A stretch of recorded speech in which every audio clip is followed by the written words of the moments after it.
बिस्मिल्लाहिर्रहमानिर्रहीम, अस्सलाम वालेकुम। Welcome to basic to advance course powered by TFX institute of capital market. उम्मीद करता हूं कि आप सब लोग बिल्कुल ठीक ठाक होंगे, बखैरियत होंगे।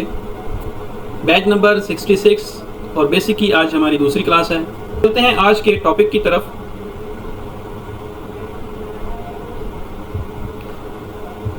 ओके जी, देखें दुनिया के अंदर जितनी भी फील्ड्स हैं, जितनी भी आप किसी भी कंपनी में चले जाएं, किसी भी फील्ड में चले जाएं, किसी भी काम में चले जाएं, तो उस फील्ड के अंदर कुछ ऐसी टर्म्स यूज़ की जाती हैं, कुछ ऐसे अल्फाज इस्तेमाल किए जाते हैं जिनका मतलब उस फील्ड से ताल्लुक़ रखने वाले लोगों को होता है, लेकिन हर शख्स को उसकी समझ नहीं आती। इसकी मैं एग्जांपल अक्सर कोट करता हूं, जैसे कि आप एक मेडिकल स्टोर पर जाते हैं और एक मेडिसिन का नाम लेते हैं। अब मेडिकल स्टोर वाला क्या करता है कि हज़ारों मेडिसिन में से आपको वो मेडिसिन फ़ौरन से निकाल के दे देता है। अब आपने एक नाम लिया मेडिसिन का और उसने वो मेडिसिन आपको दे दी, और उस शख्स को ये भी पता है, मेडिकल स्टोर वाले को, कि ये किस बीमारी के लिए है, इसका कितना डोज आपने लेना है, कितने दिन तक आपने इस्तेमाल करनी है, और इसका साइड इफ़ेक्ट क्या है, और आपको मसला क्या है। इस उसके बैक एंड पे जितनी भी चीज़ें हैं, आपने जस्ट एक मेडिसिन का नाम लिया और उसको वो सारी चीज़ें पता चल गई। अच्छा, अब ये कैसे हुआ? क्योंकि वो उस फील्ड से ताल्लुक़ रखता है, उसको पता है कि आपने क्या बात की है। शायद आपको भी इतना नॉलेज ना हो जितना उसको है, मसला हालांकि आपको है। तो इसी तरह से हर फील्ड के अंदर कुछ ऐसे अल्फाज इस्तेमाल किए जाते हैं जिनका उस फील्ड से ताल्लुक़ रखने वाले लोगों को पता होना ज़रूरी है। अब चूंकि आप लोग काम कर रहे हैं फॉरेक्स ट्रेडिंग के अंदर, तो फॉरेक्स ट्रेडिंग में आने वाली क्लासेज में हमने कुछ ऐसे अल्फाज का इस्तेमाल करना है, कुछ ऐसी चीज़ें बोलनी हैं जिनका मतलब जानना बहुत ज़रूरी है, ताकि हम आने वाली क्लासेस में जब उसके बारे में बात करें तो आपको पहले से पता हो कि हम किस बारे में बात कर रहे हैं। तो वो कौन कौन से मैक्सिमम वर्ड्स यूज़ किए जाते हैं, कौन कौन सी टर्म्स हैं, उनका मतलब क्या होता है, आज हम कुछ उन चीज़ों के बारे में डिस्कस करेंगे। ठीक हो गया। सबसे मेन एक चीज़ होती है लॉट साइज।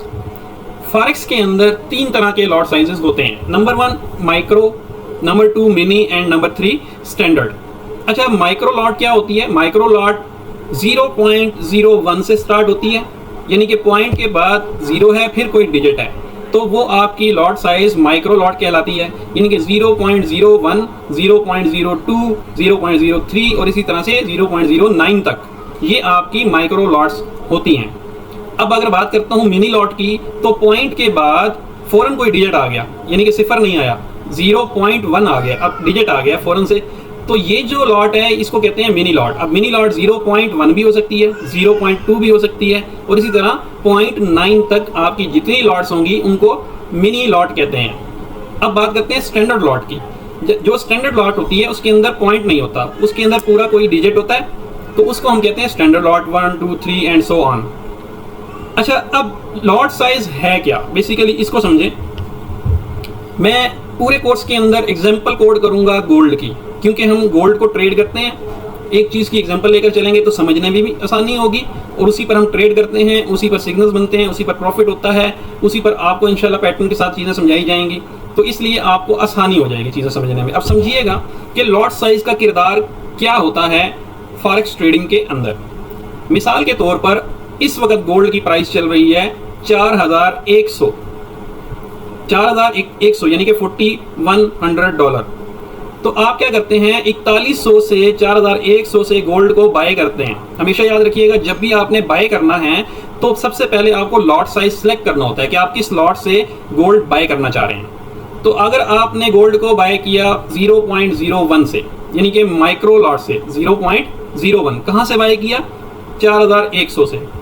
अब गोल्ड अगर $1 ऊपर गया तो आपको $1 पर $1 प्रॉफिट हो जाएगा, यानी कि 4100 से 4101 पर आता है तो आपको $1 का प्रॉफिट है। अगर गोल्ड 4100 से $10 ऊपर चला गया, 4110 हो गया, तो आपको $10 प्रॉफिट है। इसी तरह अगर गोल्ड $1 नीचे आता है, एक चीज़ है जो आपने 4100 की बाय की है, अब उसकी कीमत नीचे आएगी तो नीचे आने पे नुकसान होगा, ऊपर जाने पर फायदा होगा प्राइस के। अब गोल्ड 4100 से $1 नीचे आया, आपने लॉट साइज सेलेक्ट किया हुआ था 0.01, $1 नीचे आने पे आपको $1 का लॉस है। अब वो जितने डॉलर नीचे जाता जाएगा उतना आपको लॉस होता जाएगा, जितना वो ऊपर जाता जाएगा उतना आपको प्रॉफिट होता जाएगा। तो ये है 0.01 के साथ। अच्छा, अब फर्ज करें कि आपने 0.02 के साथ गोल्ड को बाय किया, और कहां से? वहीं से 4100 से। गोल्ड $1 ऊपर जाएगा तो अब आपको $2 का प्रॉफिट होगा। गोल्ड 4100 से 4101 पर आया तो आपका प्रॉफिट बना $2, और अगर गोल्ड 4100 से 4110 पर चला जाता है तो आपका प्रॉफिट हो जाएगा $20, यानी कि $10 ऊपर जाने पर आपको $20 का प्रॉफिट है। वजह यह है कि आपने जो लॉट साइज सेलेक्ट किया वो 0.02 किया, लेकिन यहां एक चीज याद रखिएगा कि आपकी जो लॉस की रेशो है वो भी सेम होगी, यानी कि $1 नीचे आने पर आपको $2 का लॉस होगा, $1 ऊपर जाने पर $2 का प्रॉफिट होगा। तो माइक्रो लॉट आप जब भी लगाएंगे, जो लॉट साइज सेलेक्ट करेंगे, लॉट साइज का किरदार ये होता है कि वो आपके प्रॉफिट और लॉस की रेशो उसी हिसाब से चलती है, ठीक है। यानी कि अगर आपने गोल्ड बाय कर लिया 0.05 से 4100 से, $1 ऊपर जाने पर $5 प्रॉफिट है, $1 नीचे आने पर $5 लॉस भी है। उम्मीद करता हूं माइक्रो लॉट क्लियर हुई होगी। अब बात करता हूं मिनी लॉट की। मिनी लॉट के अंदर क्या होता है, अगर आप 0.1 से गोल्ड को बाय करते हैं 4100 से, 4101 पर जाएगा तो आपको $10 प्रॉफिट होगा। 4100 से $1 नीचे आएगा 4099 पर तो आपको $10 का लॉस होगा। तो लॉट साइज आपके रिस्क और रिवार्ड को मैनेज करती है, ठीक है। जिस लॉट साइज को आप चूज करेंगे उसी रेशो से आपका प्रॉफिट और लॉस होता है। अगर मैं बात करता हूं मिनी लॉट आप लगाते हैं 0.2 की, $1 के फर्क से अब आपको $20 का प्रॉफिट या लॉस होगा। अगर बात करते हैं स्टैंडर्ड लॉट की, तो स्टैंडर्ड लॉट से जब आपने गोल्ड को बाय किया 4100 से, तो $1 ऊपर जाने पर आपको $100 प्रॉफिट और $1 नीचे आने पर $100 का लॉस भी हो सकता है। इसलिए आपको रिकमेंड ये किया जाता है कि आपने छोटी से छोटी लॉट यूज करनी है। छोटी लॉट यूज करेंगे तो आपका अकाउंट सेफ होगा और लंबे अरसे तक चलेगा, क्योंकि लॉस होगा तो भी कम होगा, प्रॉफिट होगा तो भी कम होगा, लेकिन लॉट साइज बड़ा करने की सूरत में अक्सर अकाउंट वाश हो जाते हैं, उड़ जाते हैं। अच्छा, अब यहाँ पे आपने परेशान नहीं होना कि यार ये क्या होगा, आगे चीजें सुनते जाएंगे तो आपको समझ आती जाएगी कि आपने लॉस से कैसे बचना है। उम्मीद करता हूँ कि लॉट साइज क्लियर हुआ होगा। एक चीज होती है जी स्प्रेड। देखिए स्प्रेड जो होता है, मैंने आपको कल की क्लास में एक एग्जांपल दी थी कि आप 10 लाख रुपए लेकर एक मनी एक्सचेंजर की शॉप पर जाते हैं और उसको बोलते हैं कि मुझे $, दे दे, तो वो क्या करता है कि उस दिन का रेट निकालता है और एक ₹2 $3 मजदूरी अपनी रखता है, जितने डॉलर्स बनते हैं वो आपको दे देता है। अब बेसिकली उस बंदे ने ये काम किया ऑफलाइन, और उसने वो जो मजदूरी रखी है $1 2 3 हर डॉलर के पीछे, वही स्प्रेड है, उसी को स्प्रेड बोला जाता है। अब वो ये वाला काम कर रहा है ऑफलाइन एक दुकान बनाकर। अब जब यही काम ऑनलाइन होता है तो ऑनलाइन जो ब्रोकर हैं वो भी आपसे इसी तरह एक माइनर सी मजदूरी लेते हैं और आपको सर्विसेज देते हैं। तो स्प्रेड बेसिकली वही उनकी कमाई होती है ब्रोकर की। तो हर ब्रोकर स्प्रेड से ही बचा रहा होता है, मेन इनकम उनकी यही होती है। तो 25FX में जो स्प्रेड है वो 1.8 से लेके 35 पिप्स या 38 पिप्स होता है। अच्छा, अब ये स्प्रेड जो है 1.8 से 35 क्या है, इसका क्या मतलब है? मैंने एक वर्ड यूज किया है यहाँ पे 35 पिप्स। सिंपल सा इसको यूं समझ लें कि जब आप 0.01 की एक लॉट लगाते हैं, जो मैंने अभी लॉट साइज अभी आपके साथ डिस्कस किए हैं, माइक्रो लॉट जब आप लगाते हैं 0.01 तो ब्रोकर को 35 सेंट मैक्सिमम ये चला जाता है। उसके बाद आपका $100 का प्रॉफिट बने, आपका $1000 का बने, आपका $10 का बने, जितना बनेगा प्रॉफिट वो आपका अपना है, ब्रोकर उसमें से कुछ भी नहीं लेता। ब्रोकर ने अपना स्प्रेड ले लिया, बात खत्म हो गई, ठीक है। तो ये होता है स्प्रेड, यानी कि 0.01 पर आपको 35 सेंट डिफरेंस से ट्रेड लगती है और वो ब्रोकर की कमाई होती है, ठीक है। अब मैंने एक वर्ड बोला है यहाँ पर पिप्स। ये पिप्स को समझिएगा कि पिप्स क्या होता है। देखिए पिप्स होता है बेसिकली यूनिट ऑफ प्राइस। इसको यूं समझ लें कि हमने किसी भी चीज़ को कैलकुलेट करना है, मेजर करना है, तो हमें उसके यूनिट का पता होना चाहिए। जैसे कि अगर मैं बात करता हूँ वजन की, वेट की, तो उसका जो यूनिट होता है वो होता है ग्राम। 1000 ग्राम से 1 kg बनता है और 1 kg से फिर आगे टनों तक का वजन हम उसमें देख सकते हैं, निकाल सकते हैं, ठीक है। यानी कि यूनिट का पता होना जरूरी है। इसी तरह से मैं लाइट की बात करता हूँ, लाइट का जो यूनिट होता है उसको लक्स बोलते हैं। अब लाइट की कितनी शिद्दत है ये देखने के लिए आपको यूनिट निकालना पड़ता है, कितने लक्स लाइट है।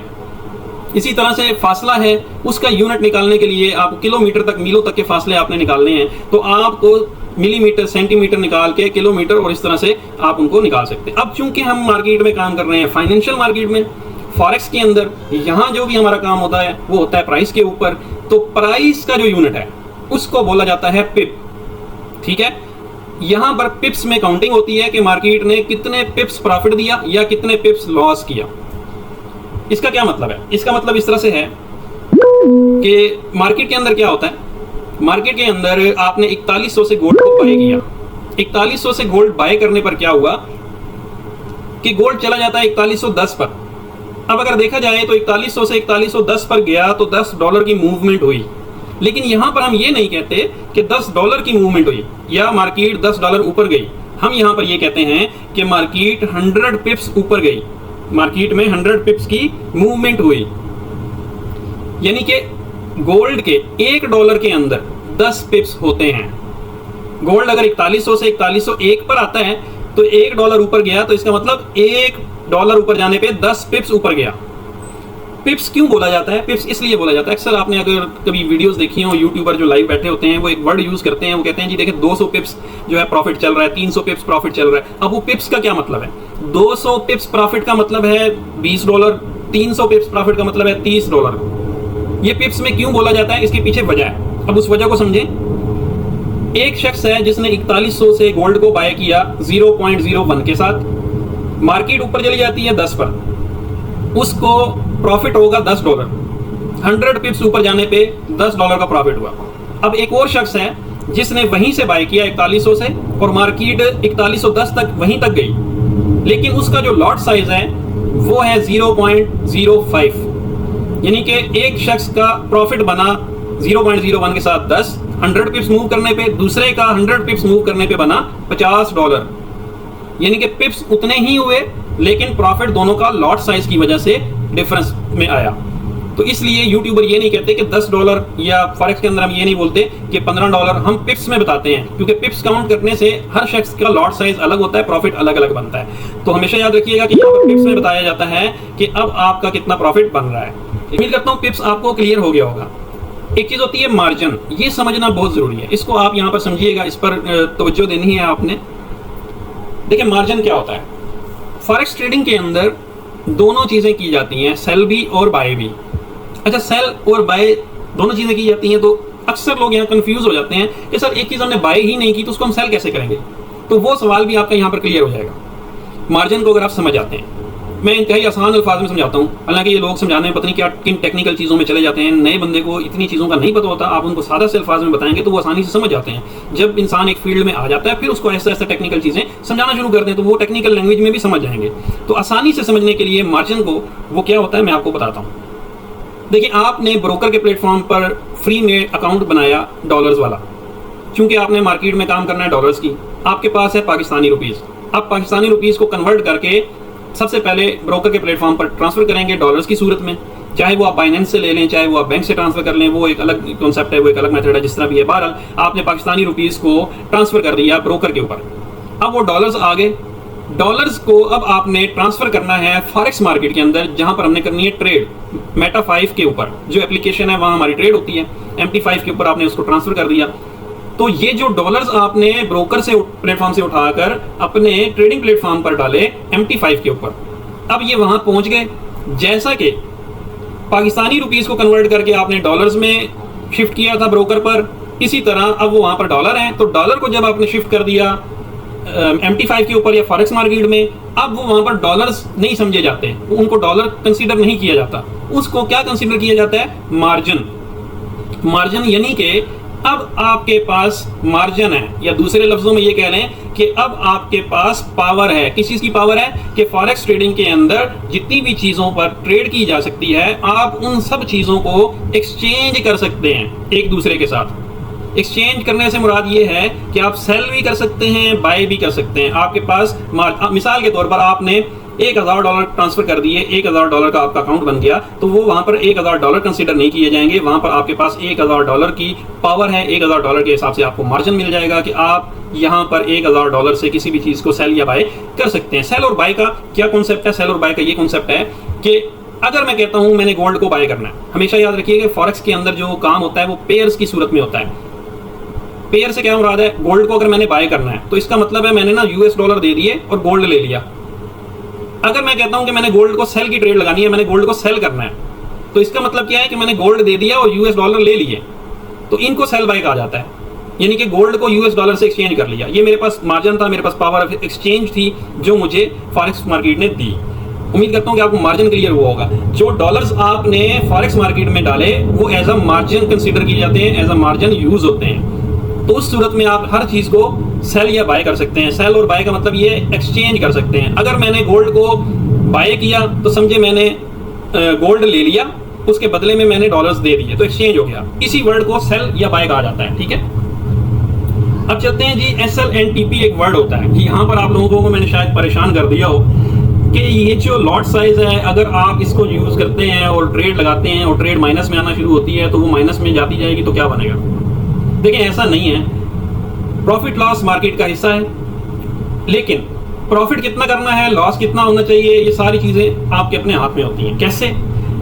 आप जब भी ट्रेड करते हैं, उस ट्रेड के साथ तीन चीजें होती हैं। तीनों में से क्या चीजें होती हैं? एक चीज होती है आपकी एंट्री, कि आपने ट्रेड में एंटर कहां से होना है। जैसे मैंने आपको बताया कि 4100 से बाय करना है। दूसरी चीज होती है स्टॉप लॉस, जिसको बोला जाता है एसएल। स्टॉप लॉस क्या होता है कि अगर मार्केट आपके मुखालिफ आती है तो आपको कितना लॉस हो तो मार्केट से आउट हो जाए। तीसरी चीज होती है टीपी। टीपी मतलब टेक प्रॉफिट, मतलब मार्केट कितना प्रॉफिट में चली जाए तो आपने प्रॉफिट बुक कर लेना है और मार्केट से आउट हो जाना है। तो ये तीनों चीजें हर ट्रेड के साथ होती हैं। मिसाल के तौर पर आपको ट्रेड दी जाती है या आप ट्रेड करते हैं, 4100 से गोल्ड को बाय किया, आपको स्टॉप लॉस दिया जाता है $5 नीचे, 50 पिप्स नीचे, यानी कि 4095 पर आपने एसएल लगा दिया। जैसे ही आप ट्रेड लगाएंगे उसमें एडिट का ऑप्शन होता है, वहां पर एसएल लग जाता है, वो आपने 4095 लिख देना है। इसी तरह से आपका टीपी जो है वो $10 ऊपर होगा, यानी कि 5 का लॉस हो तो कम से कम 10 तो मिलने चाहिए। तो $10 ऊपर आपका टीपी है तो आप वहां पर लगा दें जनाब 4110। अब क्या होगा? अब आपकी ट्रेड एक्टिव हो गई, 4100 से बाय एक्टिव हो गई। ऊपर जाने पर प्रॉफिट शुरू हो जाएगा, नीचे आने पर लॉस। अगर मार्केट पहले प्रॉफिट की तरफ गई और 4110 को टच किया तो आपकी ट्रेड क्लोज हो जाएगी और आपका प्रॉफिट आपके अकाउंट में आ जाएगा। लेकिन अगर पहले मार्केट नीचे की तरफ आती है और 4095 को टच करती है तो आपकी ट्रेड लॉस में क्लोज हो जाएगी, $5 का लॉस होगा और आप मार्केट से आउट हो जाएंगे। अच्छा, अब क्या हुआ कि मार्केट ने $5 आपका ऐसा हिट किया, उसके बाद $200 नीचे आ गई, तो आपको कोई फर्क नहीं पड़ता, आपका वो $5 ही गया, क्योंकि आप मार्केट में एसएल लेकर मार्केट से आउट हो चुके हैं। मार्केट जिधर मर्जी चली जाए, अगर आपकी ट्रेड एक्टिव होती और आपने एसएल ना लगाया होता, फिर मार्केट जितना नीचे जाती उतना आपका माइनस बढ़ता जाता। समझ रहे हैं इस बात को? जब एसएल यूज किया जाता है, मार्केट एसएल हिट करती है तो ट्रेड क्लोज हो जाती है। इसी तरह से जब मार्केट प्रॉफिट में जा रही है और 4110 को टच करती है तो आपका प्रॉफिट बुक हो जाता है और आप मार्केट से आउट हो जाते हैं। और उसके बाद मार्केट बेशक $300-500 मजीद प्रॉफिट में भी चली जाए तो आपको कुछ नहीं मिलेगा, आपको वही $10 मिलेंगे, क्योंकि आपकी ट्रेड क्लोज हो चुकी है। तो हर ट्रेड के साथ एसएल और टीपी जरूरी होता है। उसके पीछे वजह है। वजह क्या है? मिसाल के तौर पे आपने टीपी लगाया था 4110, मार्केट क्या करती है? 4100 से 4110 पर जाती है, आप बुक भी नहीं करते, आपने टीपी लगाया भी नहीं हुआ, मैनुअल भी क्लोज नहीं की, मार्केट 4110 से वापस नीचे आ जाती है तो आपको कुछ भी नहीं मिलेगा। या तो आप उसको मैनुअल ट्रेड क्लोज कर दें या फिर आप टीपी लगा दें ताकि ट्रेड ऑटो पे क्लोज हो जाए। ठीक हो गया? उम्मीद करता हूं कि आपको एसएल और टीपी की समझ आई होगी। एक चीज होती है जी ट्रेंड। 3 तरह के ट्रेंड होते हैं, हमेशा याद रखिएगा, हमने ट्रेंड पर ही काम करना होता है। एक ट्रेंड होता है बुलिश ट्रेंड। बुलिश ट्रेंड क्या होता है? जब मार्केट ऊपर की तरफ जा रही होती है, मार्केट की प्राइस ऊपर की तरफ जा रही होती है, यानी कि गोल्ड महंगा हो रहा है, प्राइस ऊपर जा रही है, बाय में जा रही है मार्केट, तो उसको हम कहते हैं बाय ट्रेंड, अप ट्रेंड या बुलिश ट्रेंड। तो इस ट्रेंड को, जो ऊपर जाती हुई मार्केट है, उसको हम कहते हैं बुलिश ट्रेंड। अच्छा, ट्रेंड क्यों समझा रहा हूं? क्योंकि ट्रेंड इज फ्रेंड। जब मार्केट बाय में जा रही होगी तो आपने कोशिश करनी है गोल्ड को बाय करने की, ट्रेंड के मुखालिफ ट्रेड नहीं करनी। वो कहते हैं ना, जिस तरफ पानी बह रहा है उसी तरफ आपने भी साथ साथ चले जाना है। अच्छा, दूसरा ट्रेंड होता है बेयरिश ट्रेंड। बेयरिश ट्रेंड क्या होता है कि जब मार्केट की प्राइस नीचे की तरफ आती है, डाउन मार्केट आती है, मार्केट सेल में आती है, तो अब नीचे आती हुई मार्केट में आपने सेल की ट्रेड को प्लान करना है, यानी कि गोल्ड को सेल करना है। ठीक है? जैसे प्रॉफिट बाय करते हुए मार्केट ऊपर जाती है तो प्रॉफिट होता है, इसी तरह से सेल की ट्रेड में नीचे आते हुए प्रॉफिट होता है। इस चीज को आपने समझना है। जब आप बाय की ट्रेड लगाएंगे, प्राइस ऊपर जाएगी तो प्रॉफिट होगा, जब आप सेल की ट्रेड लगाएंगे, प्राइस नीचे आएगी तो प्रॉफिट होगा। तो इस ट्रेंड को हम कहते हैं सेल ट्रेंड, डाउन ट्रेंड या बियरिश ट्रेंड। एक तीसरा ट्रेंड होता है साइड वेव्स। बाज़ औक़ात मार्केट ऐसे करती है कि चंद डॉलर्स के अंदर कैद हो जाती है, ना वो ऊपर जाती है क्लियर, ना वो नीचे आती है। 4100 से 4120 पर जाएगी, फिर वापस 4100 पर आ जाएगी, फिर 4100 पर जाएगी, 20 पर जाएगी, फिर 4100 पर आ जाएगी। इसी तरह वो कई घंटे गुजार देती है। तो इस तरह के ट्रेंड को बोला जाता है साइडवेज ट्रेंड या रेंज बाउंड ट्रेंड, या मार्केट कंसोलिडेट कर रही है, कुछ भी कह लें। तो इस तरह के ट्रेंड में कोशिश ये की जाती है कि ट्रेड ना की जाए, और अगर ट्रेड करनी है तो उसका एक तरीकाकार होता है। वो किस तरह से करनी है इंशाल्लाह जब हम चार्ट पर जाएंगे तो मैं आपको वहां पर समझाऊंगा। कि साइडवेज ट्रेंड में किस तरह से ट्रेड करनी चाहिए। ठीक हो गया। अब यहाँ पर आपको ये भी बता देते हैं कि मार्केट को कितने तरीकों से एनालाइज किया जाता है। मार्केट को कितने तरीकों से हम ये प्लान कर सकते हैं, देख सकते हैं, जज कर सकते हैं कि हमें बाय करना चाहिए या सेल करना चाहिए, कहाँ से बाय करना चाहिए, कहाँ से सेल करना चाहिए। कितने ऐसे तरीके हैं जहाँ से हम ये प्लान कर सकते हैं कि हम मार्केट से प्रॉफिट कैसे बनाएं। सबसे पहले एक चीज होती है टेक्निकल एनालिसिस। अब टेक्निकल एनालिसिस क्या होता है? अभी मैंने आपके सामने एक ट्रेडिंग व्यू का चार्ट ओपन किया हुआ था जिसपे ग्रीन और रेड कलर की कैंडल्स आपको नजर आ रही थी। तो इन कैंडल्स को देखते हुए मार्केट के अंदर ट्रेड को प्लान करना, ट्रेडिंग व्यू का चार्ट यूज करते हुए, इसको कहते हैं टेक्निकल एनालिसिस। दुनिया में 80% ट्रेडर्स इसी तरह काम करते हैं। वो ट्रेडिंग व्यू के चार्ट को यूज करते हैं, उस पर ट्रेड प्लान करते हैं, उसको एनालाइज करते हैं, और इस तरह से एनालाइज करने को कहा जाता है टेक्निकल एनालिसिस। ठीक हो गया। दूसरा एक तरीका होता है सेंटिमेंटल एनालिसिस। अब सेंटिमेंटल एनालिसिस क्या होते हैं, इसको थोड़ा समझना है आपने। फॉर एग्जाम्पल, पूरी दुनिया के अंदर कोई एक बड़ा सा मसला बन जाता है, अल्लाह ना करे, जैसे कि माजी में कोरोना आया था। तो कोरोना में क्या हुआ था, पूरी दुनिया मुतासिर हो गई थी। अब मैंने आपको बताया कि इस मार्केट के अंदर पूरी दुनिया इन्वॉल्व है, और पूरी दुनिया इन्वॉल्व है तो बैंक्स इन्वॉल्व हैं, स्टॉक एक्सचेंजेस इन्वॉल्व हैं। अब जब कोरोना आया तो पूरी दुनिया के बिजनेसेस जो हैं वो मुतासिर हो गए थे, वो डिस्टर्ब हो गए थे। अब पूरी दुनिया में क्या सेंटीमेंट है चीज़ों को लेकर, यानी कि पूरी दुनिया क्या देख रही है, क्या सोच रही है कि ऑयल जो है, अब कोरोना है तो ऑयल की कीमत ऊपर जाएगी या ऑयल की कीमत नीचे आएगी, या डॉलर इस सूरत में मज़ीद महंगा हो सकता है या डॉलर सस्ता हो सकता है। अब पूरी दुनिया के क्या सेंटीमेंट्स हैं, इस तरह से देखते हुए किसी भी चीज़ को बाय प्लान करना या किसी भी चीज़ को सेल करने का प्लान करना, इसको कहते हैं सेंटीमेंटल एनालिसिस के पूरी दुनिया के क्या सेंटीमेंट्स हैं। अब सेंटीमेंटल एनालिसिस किस तरह से किया जा सकता है, जैसे कि मैंने आपको टेक्निकल का तो बता दिया कि ट्रेडिंग व्यू के चार्ट पे। अब सेंटीमेंटल एनालिसिस कहाँ किए जा सकते हैं? अब सेंटीमेंटल एनालिसिस वो लोग करते हैं जिनके अकाउंट्स लाखों डॉलर्स के होते हैं, क्योंकि उन्होंने बड़े पैमाने पर खरीदारी करनी होती है, फिर उन्होंने उसको होल्ड करना होता है, और होल्ड करने के बाद साल बाद, 6 महीने बाद, 2 साल के बाद जब सेल करते हैं तो मार्केट से बहुत बड़ा प्रॉफिट उठाते हैं। तो सेंटीमेंटल एनालिसिस किए कहाँ पर जाते हैं? जैसे कि ट्रेडिंग व्यू पर टेक्निकल एनालिसिस हो गया, सेंटीमेंटल एनालिसिस किए जाते हैं आप सोशल मीडिया से देखते हैं, आप इलेक्ट्रॉनिक मीडिया को देखते हैं, आप पेपर मीडिया को देखते हैं कि खबरों में क्या चीज़ आ रही है, अखबार में क्या आ रहा है, सोशल मीडिया पे क्या न्यूज़ आ रही हैं। इनसे आपको पता चलता है कि दुनिया के सेंटीमेंट्स क्या हैं, पेट्रोल को लेकर या गैस को लेकर या डॉलर को लेकर, जिस पर भी आप ट्रेड करना चाह रहे हैं। तो इस तरह से मार्केट को एनालाइज करना, ये कहलाता है सेंटीमेंटल एनालिसिस। अब एक लास्ट एनालिसिस होता है तीसरा, जिसको हम कहते हैं फंडामेंटल एनालिसिस। अब इसमें और सेंटीमेंटल में थोड़ा सा फर्क है, और वो फर्क क्या है मैं आपको बता देता हूँ। फंडामेंटल एनालिसिस, मिसाल के तौर पर अमेरिका के अंदर एक न्यूज़ आती है जिसकी वजह से जो है वो मजबूत हो जाता है। अब डॉलर मतलब ये है कि उनकी करेंसी है यूएस की, अब वो मजबूत हुआ। जब भी डॉलर मजबूत होगा, याद रखना है कि अगर आप गोल्ड पर ट्रेड कर रहे हैं तो डॉलर और गोल्ड का पेयर है, ये एक दूसरे के मुखालिफ चलते हैं, वाइस वर्सा चलते हैं। यानी कि अगर डॉलर मजबूत होगा तो गोल्ड वीक होगा, डॉलर वीक हुआ तो गोल्ड मजबूत होगा। मतलब अगर डॉलर बाय में जाता है तो गोल्ड सेल में आएगा, अगर डॉलर सेल में जाता है तो गोल्ड बाय में जाएगा। यूएस के अंदर क्या होता है कि वो अपना वीकली, डेली और मंथली बेसिस पर एनालाइज करते हैं कि आज या वीकली या मंथली हमारी इकोनॉमी बेहतर हुई है या पहले से पीछे चली गई है।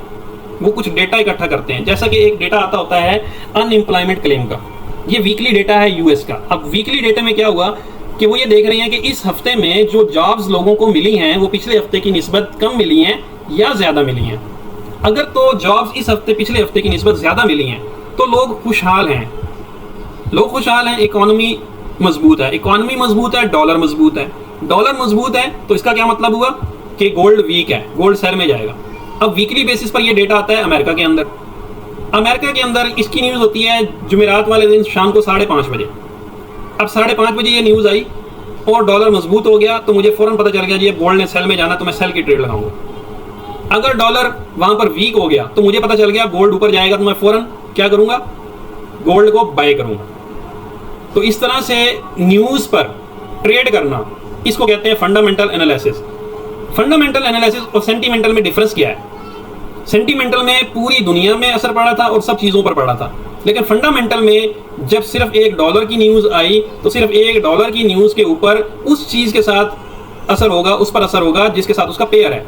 अब इससे कैनेडियन पर फर्क नहीं पड़ना, इससे जापानीज येन पर फर्क नहीं पड़ना, इससे आपका यूरो पे फर्क नहीं पड़ना। मतलब किसी एक न्यूज़ का किसी एक स्पेसिफिक पेयर के ऊपर, किसी एक चीज़ के ऊपर असर होना और उस न्यूज़ को रीड करके ट्रेड करना, एनालाइज करना, इसको कहते हैं फंडामेंटल एनालिसिस।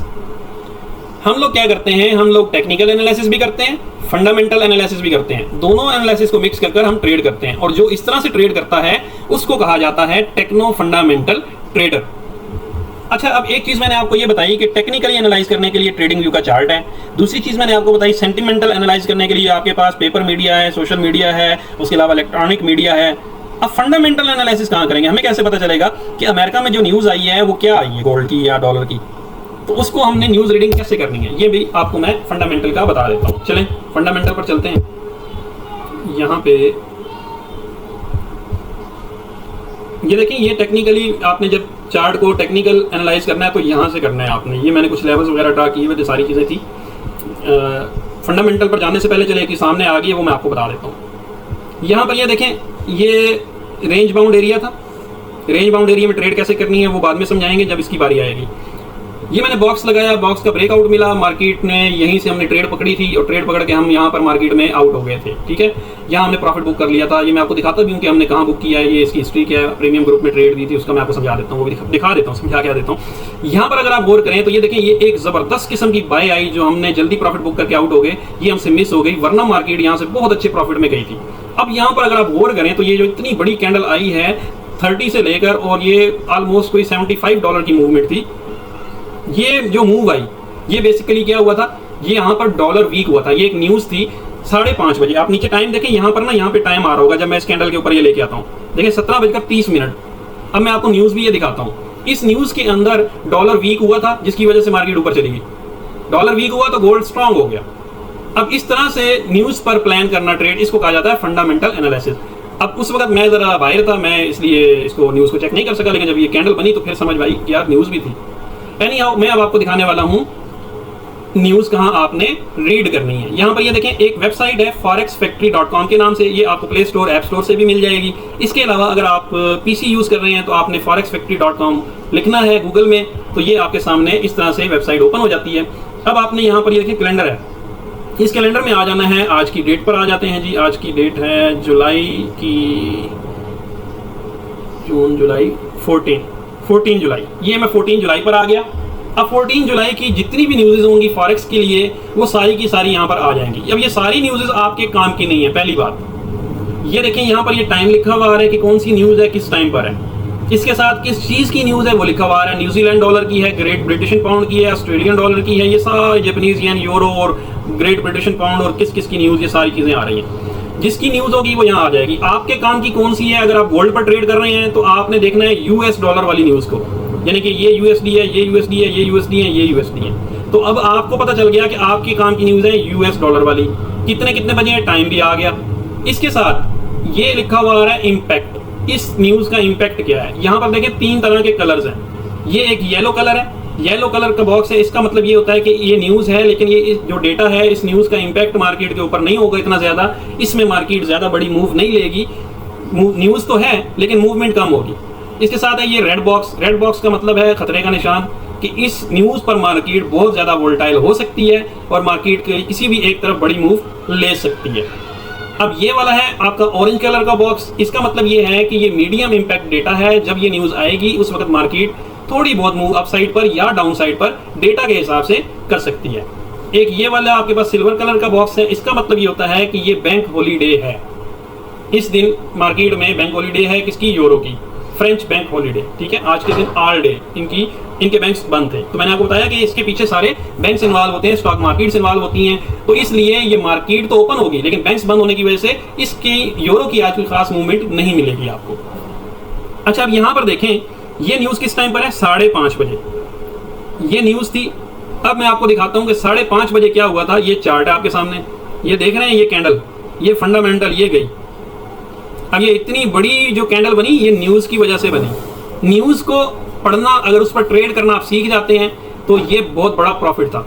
बहुत बड़ा प्रॉफिट था, आप सोच भी नहीं सकते हैं। ऐसे ऐसे आप चीज़ों को सीखेंगे तो आपको पता चलेगा। यानी कि अगर आप छोटी से छोटी लॉट के साथ भी ट्रेड करते इस एक न्यूज़ के ऊपर, तो ये आपको ऑलमोस्ट $75 देती, कम से कम प्रॉफिट $75 जस्ट इन 5 मिनट्स। ठीक हो गया। अच्छा, अब यहां पर आ जाएं दोबारा से। ये देखें, ये आपके सामने ये न्यूज़ है। अब आपको पता चल गया कि ये न्यूज़ है। अब इसके सामने आ रहा है जी डिटेल्स में न्यूज़ का क्या डेटा आया, यहां पर वो शो कर देता है। ठीक है। इसके सामने ये देखें, ये लिखा हुआ है एक्चुअल क्या डेटा आया, यहां पर भी लिखा हुआ आ रहा है। इसके साथ यहां पर है फोरकास्ट का मतलब ये है कि ये जो न्यूज़ है इसका असल डेटा तो ये आया, लेकिन इनका अंदाजा था कि तकरीबन इतना आ सकता है। और ये लिखा हुआ है प्रीवियस, यानी कि पिछली बार इनका डेटा कितना आया। मैंने आपको एक चीज बताई थी कि अनएम्प्लॉयमेंट क्लेम में वो देखते हैं कि इस हफ्ते जॉब ज्यादा मिली या कम मिली, तो जो पिछले हफ्ते का डेटा होगा वो यहाँ लिखा होगा, और इनका जो अंदाजा होता है वो यहाँ पर होता है, और जो एक्चुअल डेटा आता है वो यहाँ पर वो शो कर देते हैं। अब मैं क्या करता हूँ, मैं इस बॉक्स को ओपन करता हूँ। यहाँ पर फोल्डर मैंने ओपन किया। अब ये देखें, फोल्डर ओपन हुआ, इसके अंदर एक चीज लिखी हुई है यूजुअल इफेक्ट। ये लिखा हुआ आ रहा है actual greater than forecast is good for currency. इसका क्या मतलब है कि जो डेटा आया है अगर वो इनके अंदाजे से ज्यादा आ जाता है तो वो करेंसी के लिए अच्छा है। डेटा क्या आया 3.5, इनका अंदाजा कितना था 3.8, यानी कि इनके अंदाजे से ज्यादा आता तो करेंसी के लिए अच्छा होता, लेकिन इनके अंदाजे से कम आया तो करेंसी के लिए हो गया बुरा। ठीक हो गया। जब करेंसी के लिए बुरा हुआ तो गोल्ड के लिए क्या हो गया, अच्छा हो गया। मैंने आपको बताया कि एक दूसरे के उलट चलते हैं। गोल्ड के लिए अच्छा हुआ तो रिजल्ट आपके सामने है। ठीक है। तो इस तरह से न्यूज रीड करके उस पर ट्रेड प्लान करना और उस पर ट्रेड करना, इसको कहते हैं फंडामेंटल एनालिसिस। तो ये मैं कर रहा हूं यहां पर फंडामेंटल एनालिसिस। आपने सिंपल फॉरेक्स फैक्ट्री में आना है, आपको न्यूज का टाइम भी मिल जाएगा, किस चीज की न्यूज है, जब न्यूज आएगी उसका डेटा भी मिल जाएगा, फिर आप उस हिसाब से यहां पर ट्रेड भी प्लान कर सकते हैं। ठीक हो गया। तो इसी तरह से कुछ वीकली न्यूज़ेस होती हैं, कुछ मंथली होती हैं, कुछ डेली होती हैं, वो सारी की सारी आपको यहाँ पर मिल जाती हैं फॉरेक्स फैक्ट्री के अंदर। उम्मीद करता हूँ कि आपको आज की क्लास की समझ आई होगी, मज़ा आया होगा। मेरी तरफ से आज का टॉपिक क्लियर है। हमारे मिलते हैं इंशाल्लाह कल की क्लास में, क्लास नंबर 3 में। तब तक रखिएगा अपना बहुत सारा ख्याल। अस्सलाम वालेकुम।